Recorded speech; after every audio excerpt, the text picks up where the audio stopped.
आज आपण मी ज्वारीच्या भाकरी कशा करते हे तुम्हाला दाखवणार आहे। यासाठी तुम्ही थंड पाण्याचा वापर करू शकता किंवा गरम पाण्याचा। गरम म्हणजे जसं जेवढं हाताला सहन होईल तेवढंच गरम, जास्त पण गरम नाही। पीठ जर चांगलं मळलं ना मंडळी तरच भाकरी आपली छान दोन्ही बाजूने फुगली जाईल, खाण्यासाठी तेवढी चवदार किंवा टेस्टी लागेल। दोन्ही हाताने पण आपण असं छान मळू शकतो। साधारण हे पीठ मळताना कमीत कमी एखादा मिनिट तरी द्या, गडबड करायची नाही। चला मंडळी, पीठ छान मळलं गेलं आहे।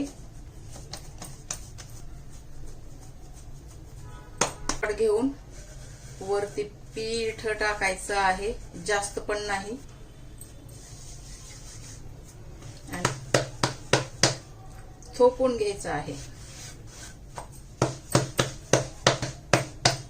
साईडला मीडियम हीट वरती तवा गरम करायचा आहे। साईज तुमच्या आवडीप्रमाणे करा, तुम्ही किती मोठी करणार आहात ते। भाकरी छान थोपटून झाली आहे।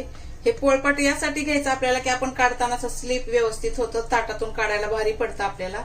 तर असं काढताना आपण पटकन हातावर घेऊ शकतो, जसं की बघा असं ते असं टाकू शकतो। तवा मीडियम हीट वरती छान गरम करून घ्यायचा आहे मंडळी। यावरती थोडंसं तेल टाकायचं आहे। तेल एका कपड्याने छान पसरवून घ्यायचं आहे। आता ही भाकरी आपण अलगद उचलून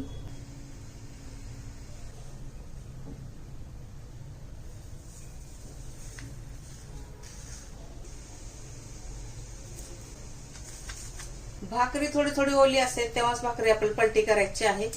पाणी जर सुकलं तर भाकरीला चिरा पडतात। जोपर्यंत पहिली भाकरी शेकत राहते तोपर्यंत दुसरी तयारच ठेवायची आहे मंडळी। ही बघा मंडळी आपली भाकरी, ही भाकरी आपण एका ताटात काढून घेऊया। त्याच प्रकारे आपण दुसरी भाकरी पण टाकून घ्यायची आहे।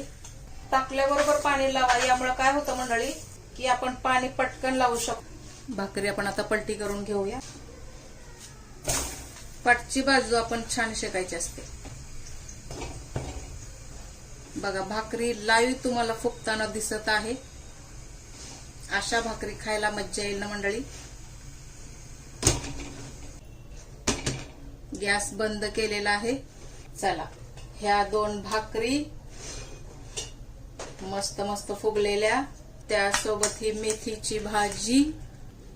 कसा वाटला मंडळी व्हिडिओ सांगायला अजिबात विसरू नका। व्हिडिओ आवडला असेल तर नक्कीच लाईक करा, शेअर करा, सबस्क्राईब करा। भेटूया आपण पुढच्या रेसिपीसह। तोपर्यंत स्वस्त रहा, मस्त राहा आणि सर्वात महत्त्वाचं